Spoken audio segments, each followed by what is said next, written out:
Hello, everybody. I am so glad to be in South Africa. No, I really am. I mean, people say, I'm so glad to be here. Where exactly am I? But I don't. I really mean, I love South Africa. And I've been here. I've been here before, years ago. And I was here in Johannesburg doing something or other. I don't remember exactly what it was, but what I do remember is I was in Cape Town 2-3 years ago filming something, and I had an experience in Cape Town that I want to share with you, and I hope it's as meaningful to you as it is to me. And that is, so I'm this Hollywood actor performing in a film being shot in Cape Town, and we're on location, various places around outside the city. So the limo, this big black limo, takes me, and I'm sitting alone in the back of the car. It's all very Hollywood, and it actually means nothing, but this limo is going back and forth outside of Cape Town, and we pass by the townships, and I'm looking, and looking on both sides of the road, and finally one day I said to the driver, take me into the township. He says, you don't want to go there. And I said, no, I really do. I really want to go in there and just see for myself. So this big black limo goes into one of the dusty roads in one of the townships. And I look around me and I see such peacefulness. I see no graffiti. I see families playing in the fields or walking the streets. I see babies. I see adolescents going to school and coming home. And I felt a sense of peacefulness. And I said to the driver, I feel this overwhelming sense of being at peace. What am I feeling? And he said, you're feeling what we in South Africa call Ubuntu.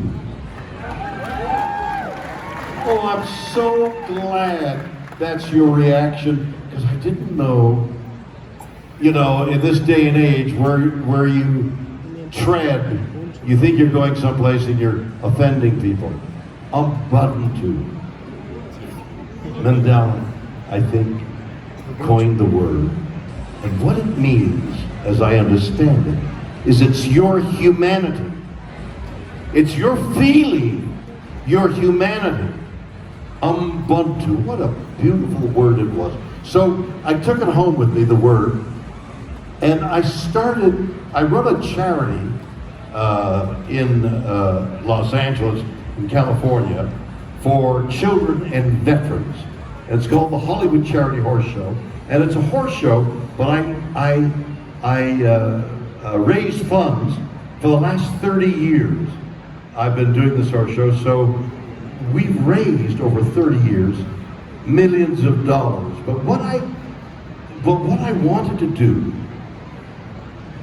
was do a grassroots charity, and I'm calling it the Ubuntu Discovery. And it's neighbors helping neighbors through the social media. And we've done miraculous things. A girl in Saudi Arabia needed a kidney. We tweeted, help, she was helped. A mother tweets me saying, lunch money for the school isn't there. She's giving that out of her pocket. Can I help? We tweeted, there was a city in the eastern part of the United States. Help these people. People help. There wasn't any organized charity like you like, you know, Hollywood Charlie Horse Show. It was just suggestions that through the social media, which is this novel thing that you young people think have been around forever, but us older people thinking, what the heck is that? It's both good and it's both bad, but in this case it was wonderful. So Ubuntu discovery, helping your neighbor. As a result of coming to South Africa. Yeah, incredible. And the other thing that I feel so passionate about is the earth and the how we're fouling up the earth and how nature's energy and evolution of all these beautiful animals, many of which reside in your country, are disappearing because of what we're doing, whether it's land or whether it's pollution. I care to the point of extreme sadness that the elephants and the lions and the great animals that we know of that abide here in South Africa are disappearing and maybe go extinct. Can you imagine what the world would be like without those beautiful living things? I used to hunt with a bow and arrow many, many years ago, and I just stopped when I realized what I was doing, to the point where I don't want to kill anything. I mean, the other day there was a gnat inside the car, and it's buzzing around my face, and I'm driving, and I think, wait a minute, why am I killing the gnat? Little gnat. So I opened up the window, and the wind sucked the gnat out. Now, I don't know what happened to the gnat, but at least I didn't kill it.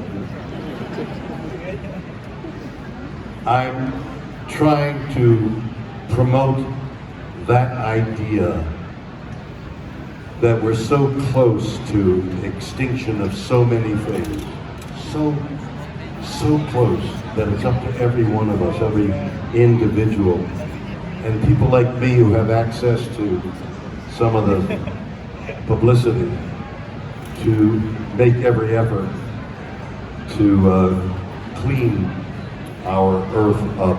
Okay, that's all I'm going to say on that. Hey, you got a question for me? Who's got a microphone? Raise your hand. There's a gentleman in a Star Trek uniform. So the thing is, you see, he's wearing a yellow shirt, which is good, because if it was a red shirt. What's your question, sir? Well, so it's been a long time since you last played Kirk, obviously. Nice and loudly. That's it. Hold it right close to your mouth. It's obviously been a long time since you last played James T. Kirk in Star Trek Generations. Yes.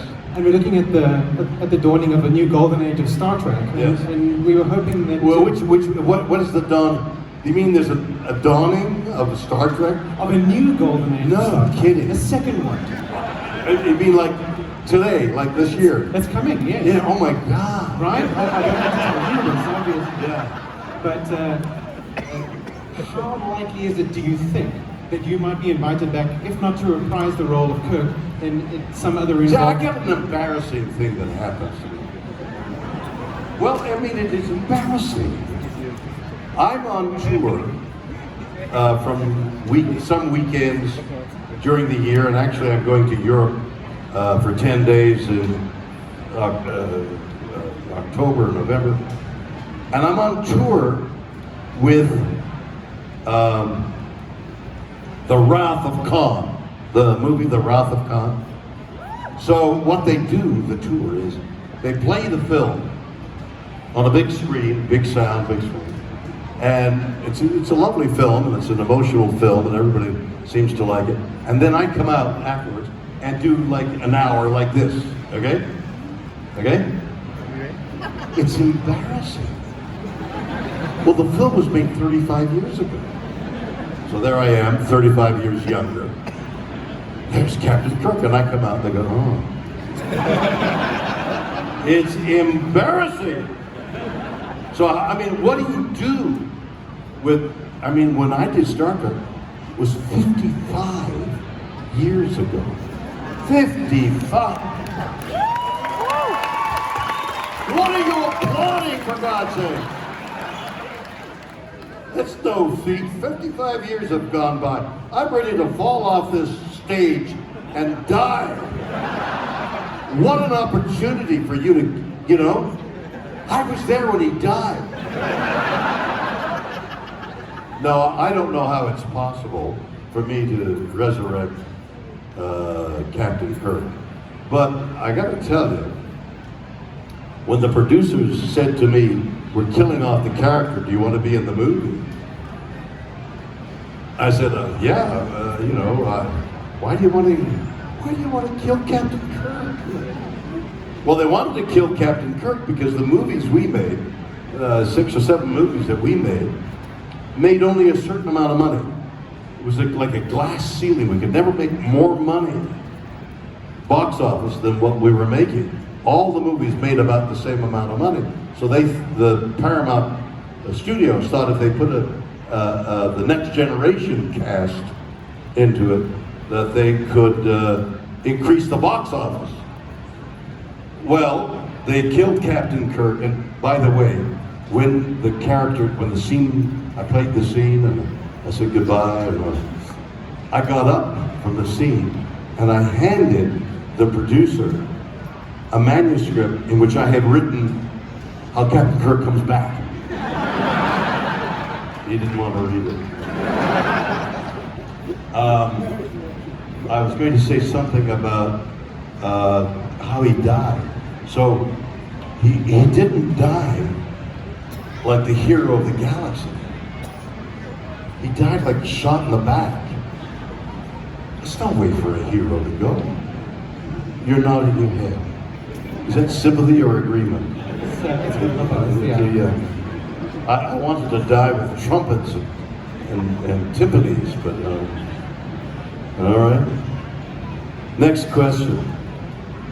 There's a gentleman in blue, so he's not. Oh, he's a blue. No, it's a blue. Good blue shirt. Blue shirt. That was a doctor, wasn't it? The blue. Spock. It was what? I think it was Commander Spock. Oh, okay. Who was he? What's your question? Do you think with the passing of No. Microphone right up against your mouth. Is that better? That sounds so good. Do you think with the passing of Leonard Nimoy, is there anybody capable of fulfilling his role in the way that he did? And he made No, the answer to the question is no.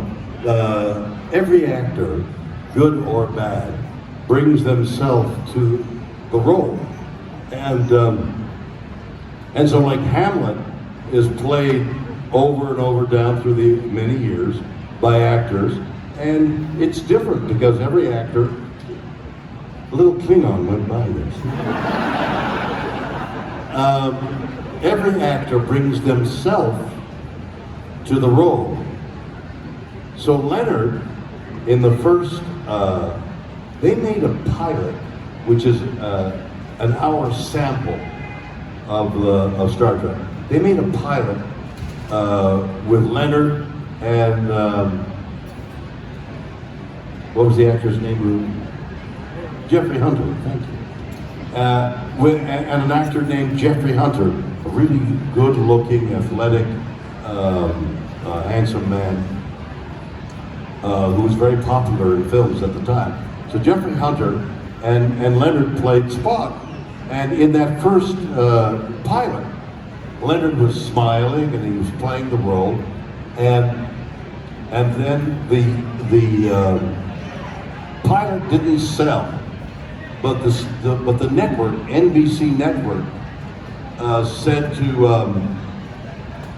to Gene Roddenberry, we would we don't like the story in it. Write another script, but we like the idea. And by the way, fire everybody.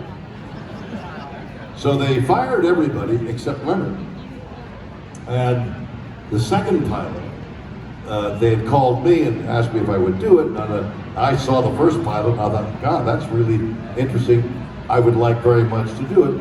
And I had a few suggestions, and everybody had a few suggestions, and some were incorporated. We made the second pilot, and by then, Leonard Nimoy had grasped the role, and now uniquely, because he was such a fine actor, defined it, and it became a runaway character that had no precedent. There was nothing like it before or after. Leonard was a wonderful actor and a wonderful guy. Very, very funny man. You would not expect Spock to have the sense of humor that he has. Are you a fan? Joke on the word fan. There's complete silence here. She's going like this, and I said, "Are you a fan?" So, does that answer your question? Basically. Next question. There's a guy. Oh, you're in a red shirt. They're going to die very soon.